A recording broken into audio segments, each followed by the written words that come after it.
भाजपचा विकास म्हणजे 10% कमिशनांवर चालणारं राजकारण आहे। मोठ्या प्रमाणात पैसे ओतणाऱ्या भाजपनं निवडणुका महाग करून ठेवल्या, तसा गंभीर आरोप राष्ट्रवादीचे नेते आणि माजी मंत्री अजितराव घोरपडे सरकार यांनी केला आहे। एरंडोली येथील राष्ट्रवादी उमेदवारांच्या प्रचार सभेत घोरपडे हे बोलत होते।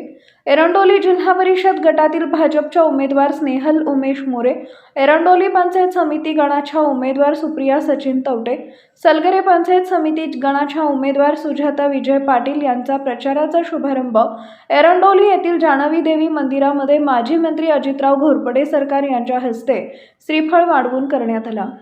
यावेळी आमदार इंद्रिस नायकवडी, नगरसेवक हर्षवर्धन पाटील, ज्येष्ठ नेते महावीर कागवाडे, सुभाष खोत, तानाजी सातपुते, महेश मोरे, बापगोंडा पाटील, सुरेश बापू कोळेकर, विजय तात्या पाटील आणि मोठ्या संख्येने पदाधिकारी कार्यकर्ते उपस्थित होते। कोणतर म्हणाले, भाजपला मतदान केला तरच विकास निधी देऊ, मात्र तुम्हाला तो अधिकारच आम्ही ठेवणार नाही, असा इशारा देत अजितराव घोरपडे पुढे म्हणाले, सहकार क्षेत्र मोडीत काढणाऱ्या भाजपला मतदान करू नका, असं आवाहन यावेळी माजी मंत्री अजितराव घोरपडे यांनी केलंय। मी भाजपकडे उमेदवारी मागितली होती, शिवाय मला नसेल तर आमच्या गावातील कुणालाही उमेदवारी द्या, अशी सुद्धा मी मागणी केली होती। त्यामुळे मी उमेदवारी मागितली नाही हे म्हणणं चुकीचं आहे, असा दावा एरंडोलीचे नेते महेश मोरे यांनी केला आहे। आमदार सुरेशभाऊ खाडे यांनी विकास केला आहे, तर मग या भागातल्या मतदारांनी सुद्धा त्यांना विधानसभेला मतदान केलंय। मात्र आताची निवडणूक ही विधानसभेची नव्हे तर जिल्हा परिषदेची स्थानिक निवडणूक असून स्थानिक कार्यकर्त्यांच्या आणि जनतेच्या स्वाभिमानासाठी आम्ही उमेदवार उभे केले आहेत, अशी माहिती विजय पाटील यांनी दिली आहे। तर तानाजी पाटील हे कधीही भाजपाचे नव्हते, त्यांनी कायम भाजपच्या विरोधात काम केलं, मात्र त्यांनाच उमेदवारी दिली, त्यामुळे या परिसरात भाजपमध्ये उद्रेक झाला आहे। शिवाय काँग्रेस, राष्ट्रवादी, शिवसेना आणि मतदारसंघातील सर्वच गावातील सर्व पक्षातील नेते गटतट विसरून आमच्या पॅनलच्या उमेदवाराच्या मागे ठामपणे उभे आहेत, त्यामुळे विजय आमचाच आहे, असा दावा सुरेशबापू कोळेकर यांनी केला आहे।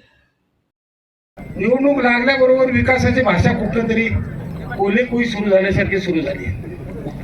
माझा स्पष्ट दावा आहे, या ठिकाणी विकासाची भाषा करणाऱ्यांनी विकास हा जनतेच्या हितासाठी नाही केला, तुमच्या 10% कमिशनसाठी तो विकास केला आणि त्याच्यातून 10% कमिशन बाजूला काढून राजकारण करण्याची जी पद्धत भाजपने या ठिकाणी आणली आहे, भारतीय जनता पक्षाच्या माध्यमातून या ठिकाणी एक नवीन संस्कृती राजकारणाची उभी करण्याचा प्रयत्न चालला आहे।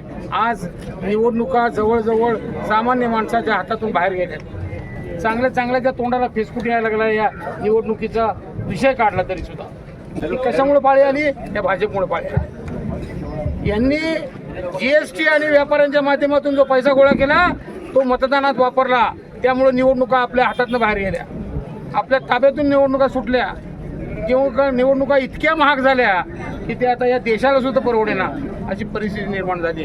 मागच्या वेळी मी भाजपकडून निवडणूक लढवली होती। एरंडोली गावामध्ये 2 उमेदवार लागल्यामुळे आमच्या गावचा दोन्ही उमेदवारांचा पराभव झालेला आहे। त्यावेळी देखील मी उमेदवारी मागितली होती, त्याला पुरावा खंडोळी गावचे आबासाहेब सभापती साहेब आहेत। परवा माझ्यावर कुठली टीका केली की हा उमेदवारी मागितली नाही, हा त्यांचा चुकीचा गोड गैरसमज आहे। मी हे देखील सांगितलं होतं, गावाला उमेदवारी द्या, मला राहू दे, महावीर पाटलांना उमेदवारी द्या, मोहनराव शिरदोडेंना उमेदवारी द्या, जर तुमची इच्छा असेल तर भोई अप्पांना देखील उमेदवारी द्या, असं मी भोई अप्पांच्या घरात धामणे अण्णांच्या समोर सांगितलं माणूस आहे मी। आणि उगत मानायचं उमेशला उमेदवारी मागितलं नाही तर मागितलं तुम्ही समजून घ्या। तर मी आता सध्या घोरपडे सरकारांच्या नेतृत्वाखाली, विशालदारांच्या नेतृत्वाखाली, जयंत पाटील साहेबांच्या नेतृत्वाखाली, मनोज बाबांच्या नेतृत्वाखाली खंबीरपणे निवडणूक लढवत आहे। भाऊने विकास केला असेल, भाऊने विकास केलाय, भाऊने विकास केलाय, पण भाऊला लोकांनी सुद्धा भरभरून दिलंय, भाऊंच्या वेळेला लोक सुद्धा भरभरून मतदान केलेलं आहे। पण आता ही निवडणूक कार्यकर्त्यांची आहे, ही निवडणूक सर्वसामान्य कार्यकर्त्यांची आहे, त्यामुळं कार्यकर्त्यांच्या निवडणुकीत आपण सर्वांनी कार्यकर्त्याला ताकद द्यावी आणि येणाऱ्या काळामध्ये आम्हाला काम करण्याची संधी आपण उपलब्ध करून द्यावी। येणाऱ्या 5 तारखेला आम्हाला महाविकास आघाडीने जो आमच्यावर विश्वास ठेवला, ज्या नेते मंडळीने आमच्यावर विश्वास ठेवून जी उमेदवारी दिली, या उमेदवारी देत असताना तिने विचार केला नाही की बाबा तुझे काय परिस्थिती आहे का ना, तू काय आहेस का काय नाही, पण तिने येणाऱ्या काळामध्ये आम्हाला दिली, काम करण्याची संधी उपलब्ध करून दिली. त्याबद्दल मी महाविकास आघाडीच्या सर्व नेते मंडळीचा आभार मानतो. उमेदवारी डावलल्यामुळे स्वाभिमानी कार्यकर्ते जागे झाले आणि आपण आपल्यातलीच कार्यकर्त्यांना निवडणूक लढवून तुम्ही जे ना उमेदवारी द्यालाय ती उमेदवार भाजपचे कधीही नव्हते आणि नाहीत, पण अशा माणसाला अचानक उमेदवारी दिल्यामुळं ह्यो भाजपमधला जो उद्रेक झाला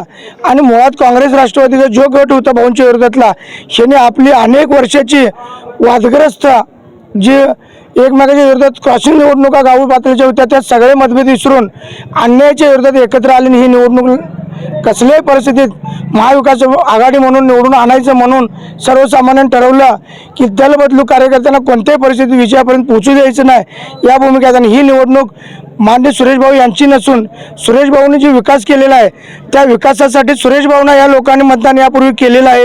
या पुढील काळात ही भाऊच्या विकासावर विचार करतील, पण ही निवडणूक कार्यकर्त्यांची आहे आणि एकाच घरात सातत्यानं जर उमेदवारी गेली 25-30 वर्षे देत असतील तर सोबत असणाऱ्या निष्ठावंत कार्यकर्त्यावर अन्याय होईल. आणि ही चूक सर्वसामान्य कार्यकर्त्यांच्या लक्षात आल्यानंतर अनेक गावातील मतभेद विसरून लोक एकत्र आलेले आहेत.